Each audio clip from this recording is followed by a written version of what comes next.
Olá, seja muito bem-vindo, seja muito bem-vinda. Este é o Propcast e eu sou o Vinícius Novaes, editor do site do PropMark. E hoje eu tenho o prazer de receber aqui Alan Guedes e Gabriel Moraes, eles que são fundadores da consultoria de Growth Máquina. Gente, primeiro, muito obrigado pela presença de vocês aqui, é um prazer recebê-los. E eu queria viajar um pouquinho lá para 2020. O Brasil, o mundo vivia uma pandemia que mudou a configuração de tudo na nossa vida. Inclusive como as pessoas consumiam naquela época, né? E foi daí que a máquina surgiu? Como que foi? Me deu o contexto da época, me fala um pouquinho. Claro. Bom, a máquina surgiu exatamente em 2020. Num contexto onde, como você mesmo falou, mas até complementando, assim, parece que o mundo descobriu o marketing digital, a internet, né, em 2020. Então, o cara tinha um restaurante, ele teve que migrar todos os seus esforços para fazer, sei lá, campanha geolocalizada e fazer entrega, por exemplo, ou seja, através de aplicativo por conta própria, e diversos outros segmentos. E a gente veio justamente nesse momento que, assim, a priori, em 2020, foi uma... A gente nasceu ali, mas, assim, não foi também esse boom que fez a gente criar corpo, porque foi recente para todo mundo, né? Então, assim, não foi algo pensado do tipo assim, putz, a gente vai começar a empresa no momento que todo mundo precisa de internet, a gente tem esse conhecimento. Muito pelo contrário, assim, acho que a galera tava entendendo. Mas no meio de 2021 que as coisas começaram a andar bastante e foi muito rápido. Aí, de fato, foi bem rápido. Porque eu acredito que foi aquele momento de maturação. Quem já tinha uma ideia de resultado de marketing digital, internet, etc., de projetos, enfim, já foi já foi consultando isso de uma forma mais madura, acho que talvez depois de um ano, que foi mais ou menos o nosso boom ali, né, no meio de 2021. Antes disso, foi novidade até para as próprias agências, assim, né? Agências e consultorias, né? Então, Qual que isso. foi o principal legado assim para vocês pro marketing digital que a pandemia trouxe assim, a pandemia, quando a gente fala de legado, a gente fala, acho que talvez não seja esse assim, mas qual foi o caminho que ela deu para esse amadurecimento? Qual foi esse principal amadurecimento do setor, Gabriel, na sua opinião? Cara, eu acho que, assim, essa maturidade digital forçada é a principal deixa. Tem várias outras, desde trabalho remoto. O trabalho remoto virou outra coisa pré-pandemia. E a partir de todo mundo, apesar, né, de todo mundo partir do mesmo lugar, quem já estava mais inclinado a fazer isso acabou saindo melhor, né? Antes da fundação da máquina, eu estava trabalhando numa empresa que era antifraude para e-commerce. Essa empresa triplicou de tamanho, acho que pode até falar, não sei se tem problema, que era Clearseal, triplicou de tamanho, abriu IPO. Então, esse período de explosão de vendas, como o Alan comentou, quem estava online começou a vender muito mais, né? Então, grandes marketplaces começaram a arrebentar de venda, e os pequenos era o seguinte, você tem dois caminhos, ou digitaliza ou fecha. Então, eu acho que Foi um caminho sem volta, assim. Foi um caminho sem volta. E acho que essa questão de 2020 para 2021 é o seguinte, 2020 foi muito ano do medo, né? Tava todo mundo com muito medo. 2021, a galera falou, porque ninguém sabia quanto tempo ia durar, né? Então a gente conversava com o segmento que tinha mais loja física, ele falava, cara, eu tenho caixa para segurar minha equipe por um período. Depois disso, eu vou ter que fechar. Então, assim, ele foi obrigado a começar a fornecer, seja qual for o serviço dele online. E esse legado ficou, e você tem hoje muitas lojas que faturam mais online do que no físico, e até... e aí eu falei, né, da questão do trabalho, né, do home office, e também a entrada de novos empreendedores. Porque hoje, o que você tem muito custo, né? Estoque, locação de espaço. Então, hoje você consegue começar um negócio totalmente digital e depois abrir, por exemplo, uma loja física, né? Ou não. Ou não. Ou você pode se manter 100% digital. E a máquina nasceu 100% digital. Então, inicialmente, a gente nem precisava de um escritório, né? Então, acho que essa teve muita essa revolução dos modelos de trabalho, né? Principalmente isso, né? O home office trabalhar de qualquer lugar, então você tem a capacidade de contratar um profissional de outro estado. De outro país. De outro país. Isso não seria um problema. E até atender, né, também. E atender também clientes do... Isso também é outra quebra, né? A gente conseguiu prospectar clientes dos Estados Unidos, clientes da Europa, que até então ele vai preferir um trabalho local, né? Ele vai preferir um trabalho local. Então, acho que isso também abriu muitas portas aí, né? Fala, você quer falar? Pode? Não, complementando isso que o Gabriel falou, também tem a contrapartida do... também tivemos um boom de todo mundo sabe fazer. E isso, de certa forma, se torna um problema, porque você faz... a pessoa pode fazer, sei lá, um cursinho de marketing, de tráfego pago, por exemplo, que dura, sei lá, poucos dias, com uma série de hacks que não faz muito sentido, e isso também gerou uma... Não sei como posso usar a palavra, mas um excesso de trabalho sem muito fundamento. Então, assim, hoje a gente lida com... Desde do prospect ou do cliente que é super maduro digitalmente e tudo mais, conhece todos os pontos, e aquele que, quando a gente senta para conversar, fica um pouco de psicólogo, assim, do tipo, cara, mas vocês não vão me deixar em último lugar? Mas é porque eu fiz uma vez e não deu certo, eu não acredito nisso. A gente fica, mas como você não acredita na internet? Não, é porque a minha experiência não foi boa. Então, assim, isso também é oriundo de experiências ruins, entendeu? De profissionais com uma certa... um pouco rasos, digo, né, nas análises, etc. Então, a forma como foi vendido nessa época, vamos resolver o seu resultado em pouquíssimo tempo, e muitas vezes se perpetua até hoje, acabou dando uma baita prejudicada no mercado como um todo, tá? Mas eu acho que a tendência, aos poucos, são essas pessoas, essas empresas irem entendendo, né? Espero. Eu acho que também depende muito porque vai ter muito tempo de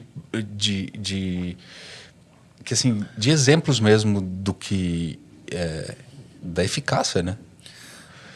Eu acho que a gente vê também, eu acho que tem um pouquinho do porte, né? Talvez os clientes maiores, se você for falar com uma multinacional, eu tô mais falando, tranquilo. sim. Agora, se você for pegar o médio ali, mid-market, os menores, a gente recebe muito cliente com trauma, assim. Já passei por 3, 4, 5 empresas e nenhuma delas resolve. Por quê? Porque ficou tudo muito raso, né?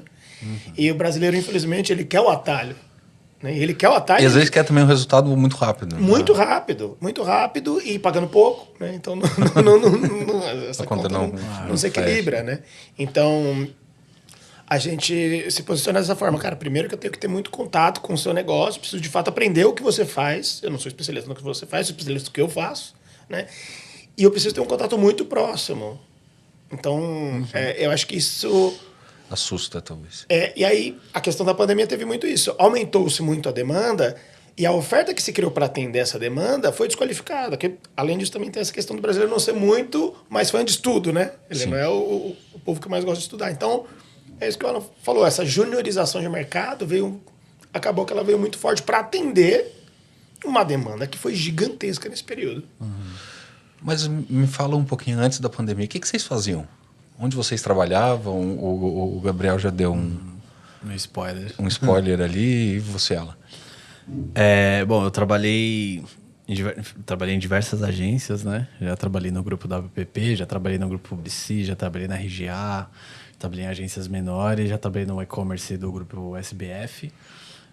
Antes, foram 12 anos aí de história, né? De carreira, atendendo contas grandes, desde...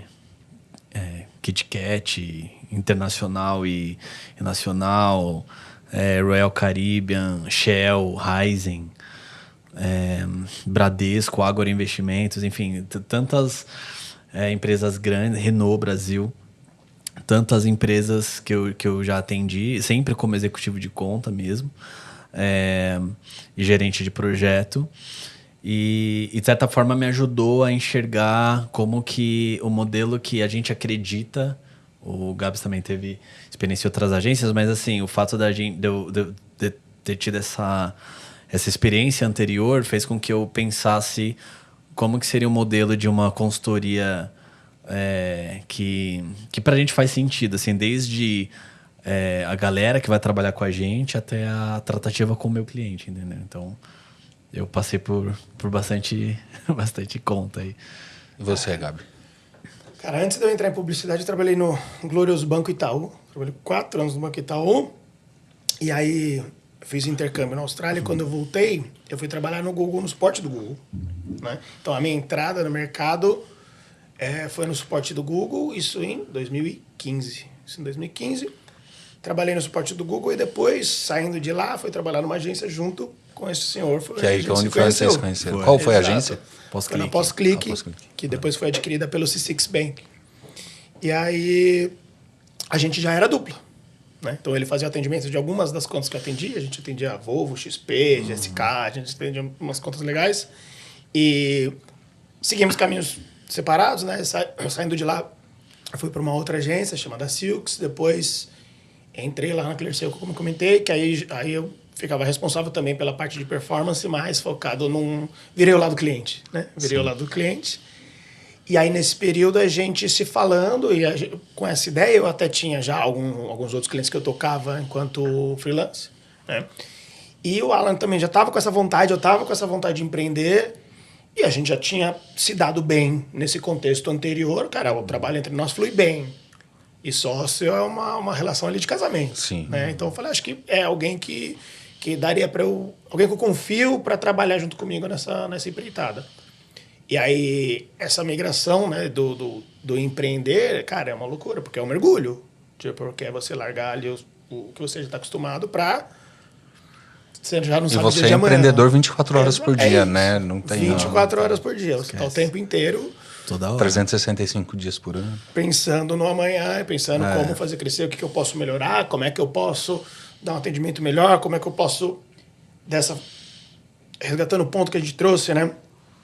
Como é que eu posso não transformar o meu produto numa prateleira onde todos os clientes estão atendidos igual um robozinho e eu não consigo personalizar esse negócio. Então, como que eu dou um atendimento mais artesanal ali, com qualidade para esse cliente, profundidade, e ao mesmo tempo eu escalo e coloco mais clientes para dentro. Porque a empresa também não pode ser só nós dois, né? Nós precisamos trazer essa cultura e passar para o restante da agência. Aliás, essa era a próxima pergunta, na verdade, que a máquina ela aposta nesse modelo mais artesanal e personalizado. Né? A pergunta é, como se manter competitivo nesse cenário? Tá. Eu vou responder. E antes, assim, a gente se identifica como artesanal e personalizado desde da primeira conversa com o prospect, por exemplo. Até a ponto do, sei lá, a gente conversar com algum possível cliente ou futuro cliente. E aí, no meio dessa conversa, a gente pegar e falar assim, olha, faz mais sentido, né, ir por esse caminho e tal, porque é isso que vai mudar teu ponteiro, assim, sabe? Eu falo, putz, mas eu não sei se é isso aí, então talvez não seja interessante a gente continuar essa conversa. Então, assim, é uma transparência nesse nível, tá? E a gente se manter competitivo, eu acho não, né? Eu tenho certeza que é muito por ser artesanal mesmo, assim, sabe? A gente tem processos internos muito bem estruturados. A gente não tem isso de... Inclusive, quando eu falo, as pessoas perguntam, mas como que você faz isso? A gente não tem isso de, o cliente vai ficar em último lugar. Putz, mas eu... Não, todos os clientes, a gente conversa com todos toda semana. A gente tem grupos no WhatsApp ou qualquer outra ferramenta, onde qualquer dúvida, qualquer coisa, a gente está respondendo ali. A gente tem nossos relatórios, tem relatórios mensais, semanais, insights... até às vezes um dado que, sei lá, surgiu na campanha, alguma coisa até externa, sei lá, saiu no G1, qualquer coisa que possa impactar, a gente vai lá, vocês estão de olho nisso, olha que legal, ou que não legal, vamos se preparar, vamos fazer algum movimento assim. Então, a gente sempre está um passo à frente no que diz respeito a esse tipo de atendimento. E como o Gabs falou, como que a gente faz a disseminação dessa cultura, né? Porque a gente também, nós somos sócios, mas tem gente que trabalha com a gente, tem uma galera que trabalha com a gente. Então, essa proatividade de estar olhando sempre para o mercado e etc., é o que faz sentido, assim, faz a gente ter essa diferenciação. E essa diferenciação, ela também vem muito latente nas primeiras conversas, né? Como eu tava falando, que é o seguinte, e como o Gabs citou, poxa, mas eu não vou ficar em último lugar? Ah, mas eu não gostei do... Eu não sei, fizeram, acho que não mexeram na minha campanha. São coisas que a gente escuta do prospect ali na hora, e aí é engraçado porque tem aquele negócio, né? Putz, eu quero vender meu peixe, mas eu também tenho que falar que eu não sou assim, né? Só que às vezes pode até ser meio conversa de pescador, assim, não, mas é real, a gente não é assim mesmo. Inclusive eu até falo, ó, se você quiser eu passo o número de todos os meus clientes, eles vão falar a mesma coisa, não tem problema nenhum com isso. E aí numa dessas, tipo, a gente, assim, várias reuniões de prospecção, assim, eu falo, então vamos nessa. E super dá certo. A gente tem a média de atendimento que a gente dá para os clientes é de 2 anos e meio a 3 anos. O que para uma consultoria é muito tempo. Sim. A galera que trabalha com a gente está com a gente há mais de 2 anos e meio. O que para o nosso segmento, a gente sabe como funciona, é muito difícil. Então, assim, é deixar todo mundo à vontade. Assim, o cliente à vontade. Fala, cara, tu conta comigo, pode me ligar, não tem problema, sabe? E a gente vai tocando assim. Eu acho que pensando em competitividade, tem 2 pilares aí. Acho que um pilar é a proximidade, como o Alan já citou. Então, é o cliente ter a confiança de que você está genuinamente preocupado com o resultado dele. E uma coisa que a gente quis muito diferenciar é, eu não tiro o pedido. Eu não falo, putz, preciso de uma campanha assim que vai sair em tal lugar. Não, cara. Por quê? O que o cliente quer? Ele quer aumentar o resultado de venda. É isso que ele quer. Ele quer mais receita. E às vezes o problema dele não está nem no marketing, às vezes está na equipe de venda, está no tempo de atendimento, está numa velocidade de tratativa. Então, proximidade, eu tenho que olhar, e é por isso que a gente se posiciona como consultoria, porque a gente não para só na comunicação, a gente precisa ver dentro. Cara, se o CRM conversa com as suas campanhas, a gente pega esses dados de venda e retroalimenta o algoritmo. O que o mercado está fazendo? Então, proximidade. E o outro ponto, indo no caminho contrário dessa juniorização, é a gente tentar trabalhar com uma equipe mais sênior, e a gente se manter atualizado, porque no nosso segmento as coisas mudam muito rápido, surge rede muito rápido, algoritmo, agora AI, então assim, a gente tem que estar atento a isso, e as pessoas que trabalham com a gente, quando percebem que a gente está atento a isso, eles também se inflamam para estarem acompanhando tudo aquilo que está saindo. Então, o fato de trabalhar com essas coisas ajuda a gente. Por exemplo, tá de olho no mercado. Tem um cliente nosso que é o meu chip, que é um cliente que vende SIM card, vende chip, vende eSIM, viajantes internacionais. Então, ele atende Brasil para qualquer destino. Ele não é o maior do segmento, né, com o maior investimento, ele tem players internacionais. Né, ele compete com players internacionais que tem investimento até maior. Inclusive até com o operador, né, Apple, Vivo e etc. Né? Inclusive com as telecoms. Ele compete com as telecoms. Exatamente.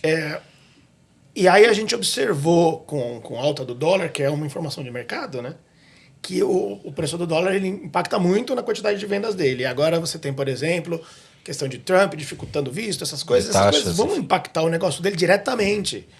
E aí tem um insight do tipo, putz, mas o meu custo de aquisição de cliente aumentou. É algo que eu estou fazendo, é o meu preço. Cara, às vezes não é. Só que a gente tem que trazer esse insight também. E experimentar, né? Então, no caso desse cliente, cara, tem algumas recomendações, falando principalmente de performance, né? Que, putz, testa uma campanha 100% automatizada. Não, você testa uma campanha 100% manual. A gente foi fazendo diversos experimentos para tentar chegar num ponto ideal, porque a gente queria escalar. Então, eu tinha uma margem máxima que eu posso comer do meu produto para investir em marketing. Se eu passar dessa margem, eu começo a dar ROI negativo. Né? E como é que eu consigo usar a AI, uma ferramenta que eu tenha, para eu conseguir escalar? Então, né, quanto mais você vai investindo, mais vai ficando caro e mais vai comer no seu custo de aquisição, vai subindo. Né? E aí a gente conseguiu, cara, com muito teste, a gente conseguiu reduzir o custo de aquisição do cliente 50%.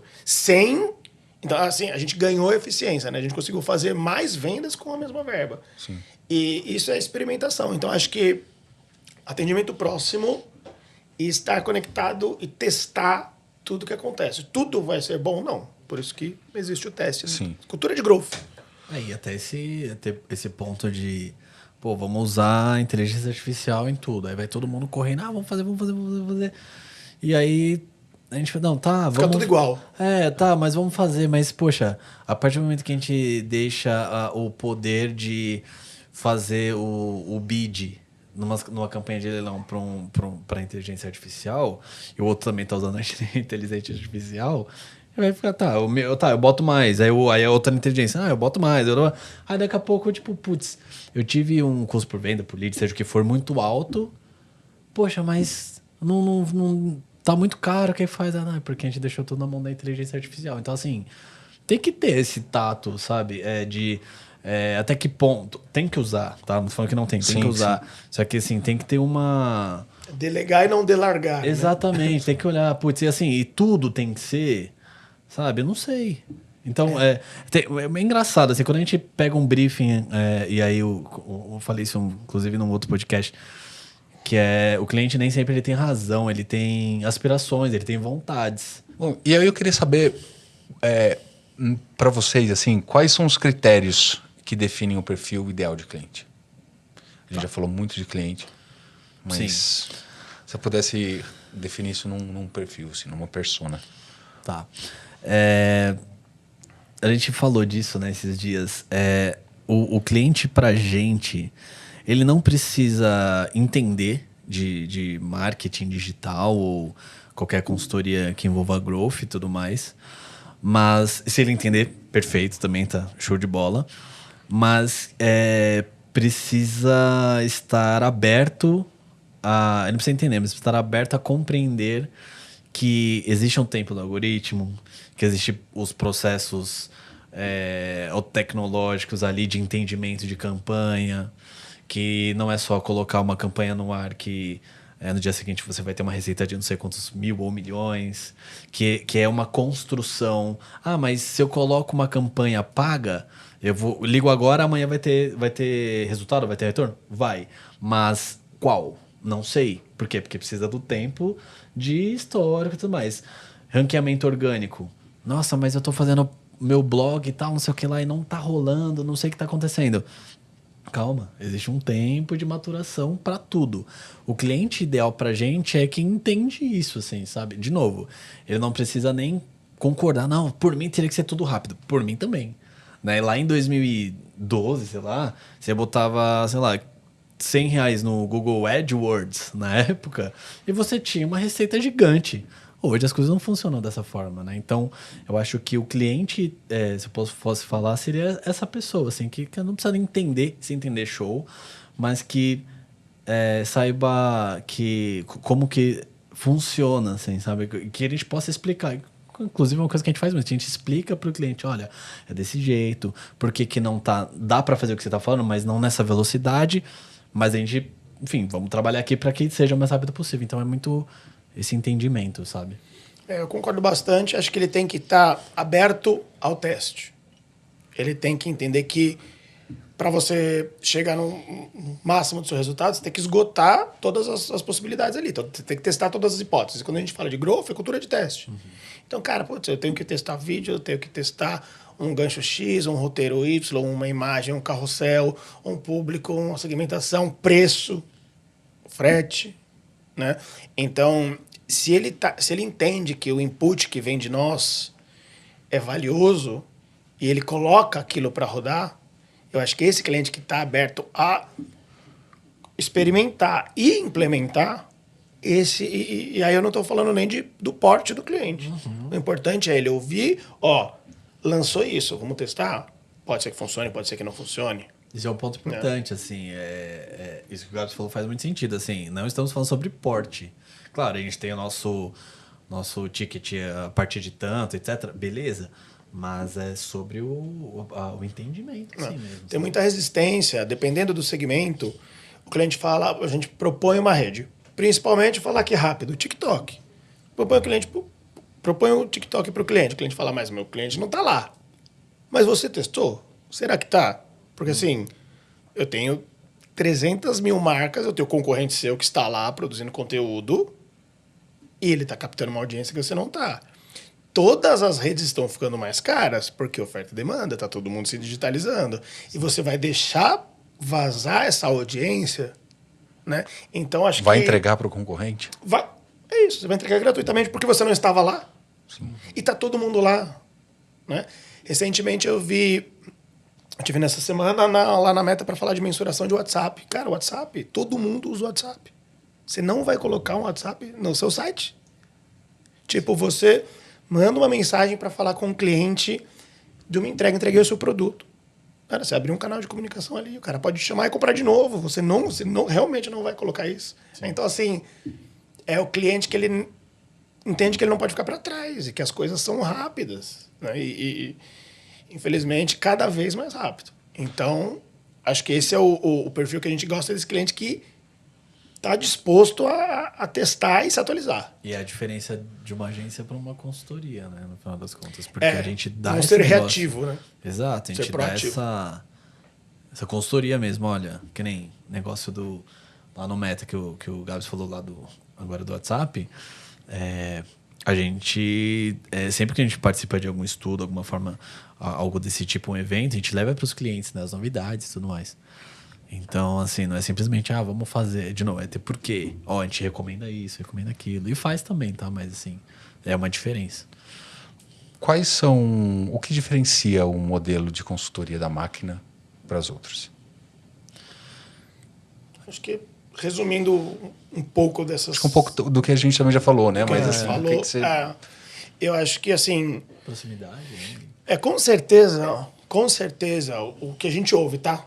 O que a gente ouve de insatisfação do cliente é a distância, não compreender o negócio e ficar da porta para fora. Ele não entra para dentro do cliente, né? Então ele fala, putz, te mandei 50 leads, não vendeu nenhum. O cara está preocupado com preço, está preocupado com gestão, folha de pagamento, está preocupado com 1000 coisas. Quem tem que dizer para ele o que tem que ser feito é a consultoria. É por isso que ele está pagando e por isso que ele não precisa entender de marketing. Ele pagou alguém para fazer isso. Então, a gente tem muita essa reclamação e a gente entra nesses pontos que nem toda consultoria vai entrar. Né? Seja de conteúdo, seja de vendas, seja de preço. Não, muitas vezes a gente faz isso. Entra num cliente, ouve, por exemplo, né, no caso da própria Michelin, a gente controla as redes sociais, a gente ouve quais que são as reclamações dos próprios clientes. Então, se você tem acesso a essa informação, você tem que colocar isso, e às vezes essa informação é, por exemplo, um período de contrato. O período de contrato é muito grande, o período de contrato. Às vezes você coloca um período de contrato menor e você duplica seu volume de venda só pelo fato de um ajuste de negócio que você fez. Então, acho que entender o negócio do cliente e estar perto do cliente, né? E, além disso, aterrissar com métricas realistas. Se você for ouvir o guru de palco, ele vai te dizer, cara, em 1 mês eu vou triplicar os resultados. E assim, não existe, cara. Você... aquilo, se você paga um pedreiro para construir sua casa em 30 dias, não adianta você pagar 30 pedreiros para construir em 1 dia. Sim. Não vai resolver. Né? E outra, assim, às vezes eu falo, eu vou triplicar o seu resultado em 1 mês. Qual resultado? Porque se for receita, muito provável, eu duvido. Agora, se for entrega de lead, beleza, mas qualificado, duvido também. Clique em 1 dia você faz. Mas assim, qual o resultado? Entendeu? Então, a pergunta que a gente faz para os prospects, para o cliente, até para a galera que trabalha com a gente, é tipo, qual que é o... esse resultado foi bom, mas bom o quê que foi bom? Não, porque... Não, entendeu? Tipo, as coisas não são muito... O resultado ele é muito óbvio, mas ele precisa desse tempo, assim, sabe? Putz, eu ia falar um negócio que você citou, ia puxar um gancho legal agora. Mas... Putz, eu esqueci. Acho que acontece.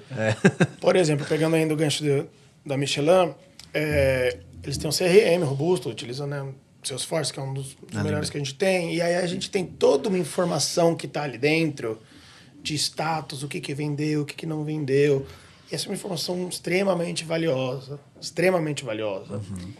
E nós fizemos integração para devolver essa informação para o algoritmo. Né? Uhum. E parece algo que é simples, mas que a hora que você vai para o mercado mesmo, você vê que tem muita empresa que não está fazendo, né? Então, foi um projeto que a gente criou com eles em parceria com o Google, porque eu não devolvo mais para o algoritmo quem entra em contato. Porque se você devolve para o algoritmo entra em contato, ele vai procurar outras pessoas que entram em contato. E daí? Sim. Elas têm potencial de compra? Se você não dá essa informação, você não dá esse dado para o algoritmo, ele não sabe. Ele vai impactar qualquer um que pode te chamar. Basta ter um WhatsApp instalado que ele vai impactar esse cara. Ponto. Sim. A partir do momento que eu utilizo essa informação, devolvo o valor de compra, devolvo quem é o cliente de compra, estou munindo o algoritmo com uma informação.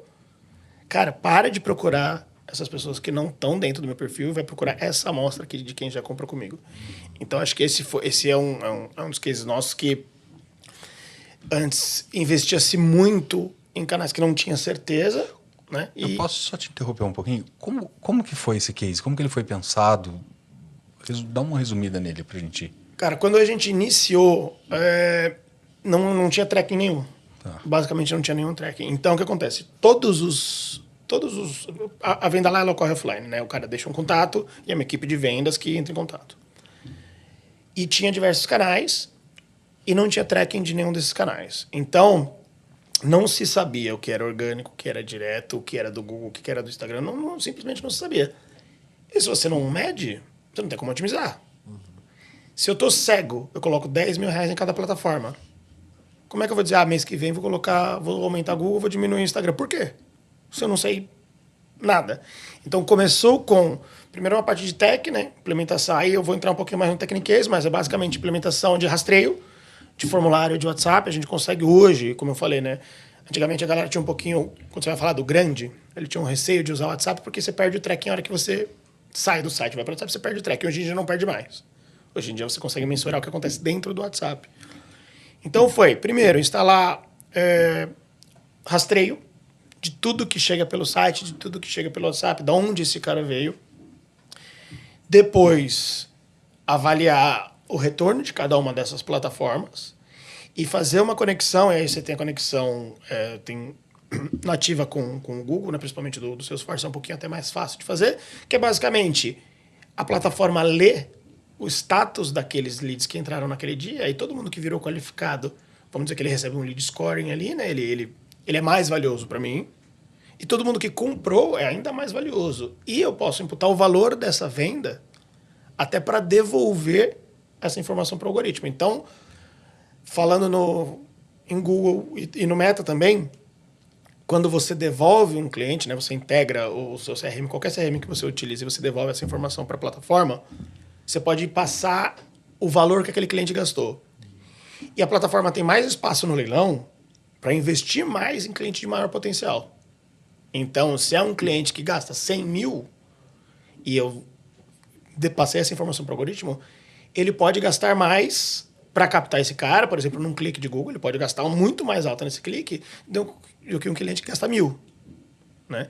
E aí você entra num estado mais avançado, que é você fazer os bids, né? Fazer a gestão de lance pelo valor da receita possível, pelo ROAS possível desse cliente. Então, é isso. Assim, formação de venda você está basicamente facilitando. E a gente fez essa implementação para a gente deixar de investir tanto em redes, ou no caso de Google, em palavras que a gente imaginava que eram bom e que não eram, né?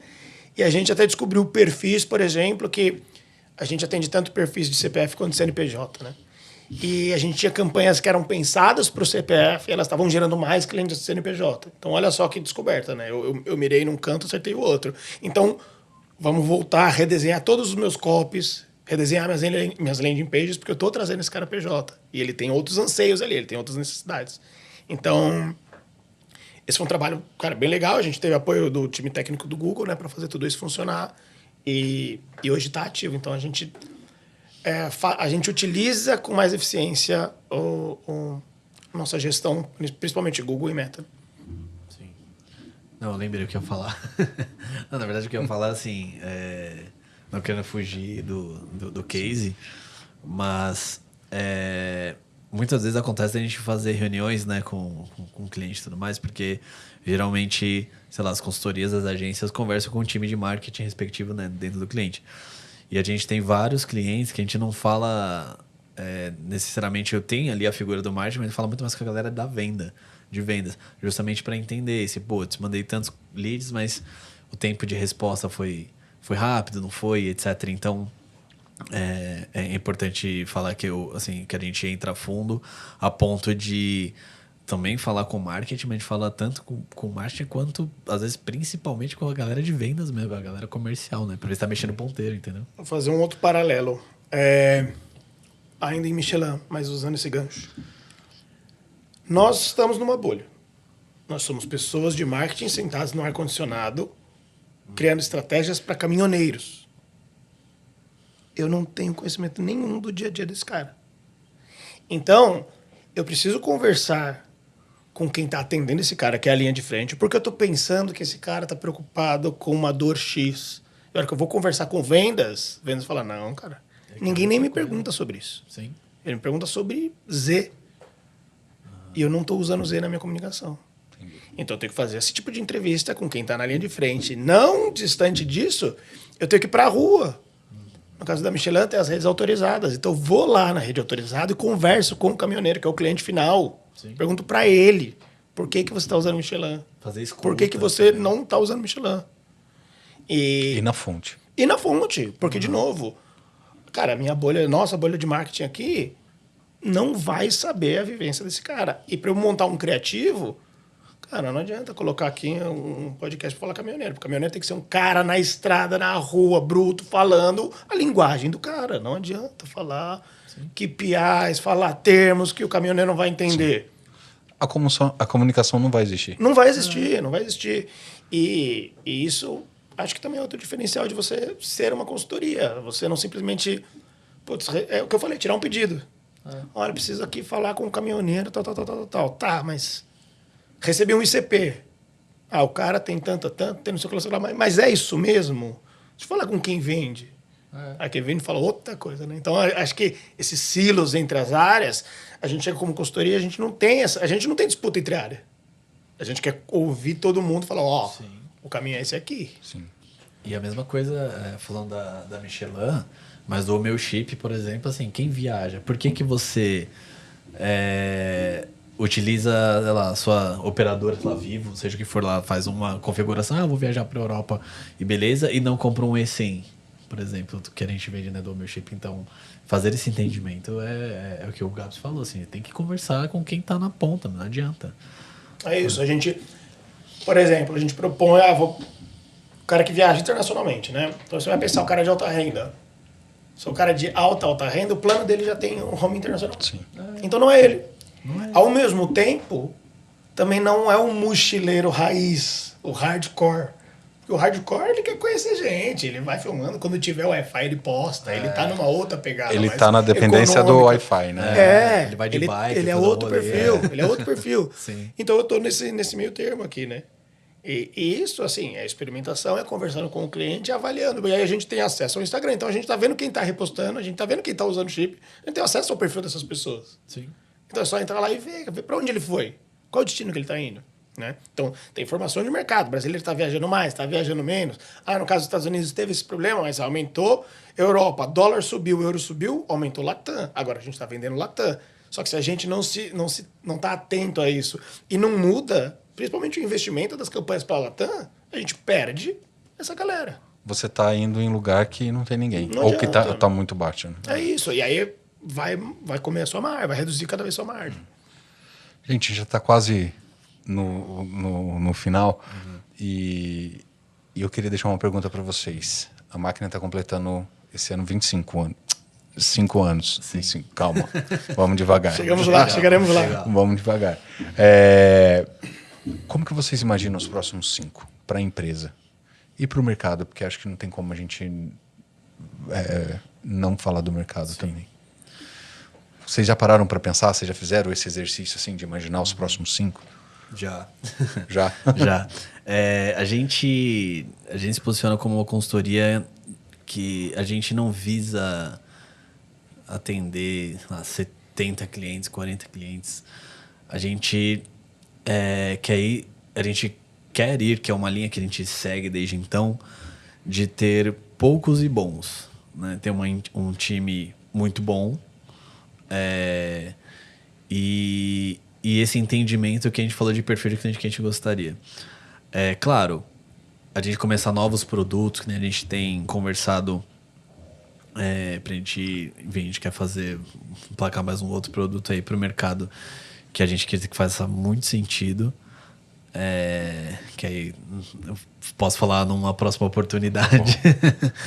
Mas é algo que faz muito sentido. Então, a gente imagina muito dessa forma, assim, a gente até fala, pô, a gente quer se posicionar como uma consultoria de boutique, assim, de novo, quando eu falo boutique, eu não tô falando que eu não tô falando de tamanho de fee de cliente. Eu tô falando de entendimento que ele tenha, né? Então, ou que ele está disposto a testar e ter, etc. Então, a gente enxerga daqui a próximos 5 anos muito isso, tem uma veia muito forte de tecnologia, porque é cada vez mais forte mesmo.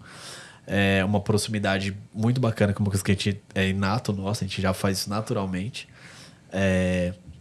E com novos produtos que a gente identifica que são gaps que existem no mercado, que a gente pode entrar ali no meio e resolver de certa forma com inteligência, com gente e enfim, com tecnologia. Eu acho que eu vejo a máquina como, assim, o que a gente pensou desde o início foi fazer algo diferente. A gente já está fazendo esse algo diferente há 5 anos, né? Então a gente tem um tempo de cliente longo e também do pessoal que trabalha com a gente também, eles ficam muito tempo. Então o que eu vejo em 5 anos a máquina como referência de alguém que as empresas podem confiar que vai trazer o que tem de melhor disponível, vai conseguir implementar isso com custo competitivo, com valor competitivo. Sim. E vai se manter próximo mesmo com uma escala maior de clientes. Então, a gente não quer pegar 300 clientes, como ela comentou, até porque a gente quer dar esse atendimento profundo. Porém, com um mix agora, com um pouco de AI, mas sem perder a humanidade, a gente consegue escalar um pouco mais isso, porque a gente consegue produzir mais peças, mais vídeos, mais imagens, mais textos usando essas ferramentas disponíveis. Então, o que eu acho é ser uma referência de confiança, um parceiro confiável, que vai te trazer o que tem melhor disponível sem perder essa humanidade, esse contato próximo. Eu acho que... E como isso crescendo, sem perder... usando o que tem disponível de AI para conseguir essa escala. Então, acho que esse é o equilíbrio homem-máquina. Pelo perdão da piada, mas esse equilíbrio homem-máquina é onde eu vejo que a gente consegue chegar em 5 anos. Sim. Alan Guedes e Gabriel Moraes, cofundadores da consultoria de Growth Máquina. Muito obrigado pela presença de vocês aqui hoje. Foi muito legal o papo. Obrigado, eu que agradeço. Agradeço, muito bom. Sempre que puder, estamos aqui. Conte sempre com a gente. Valeu. Valeu, gente. Até a próxima.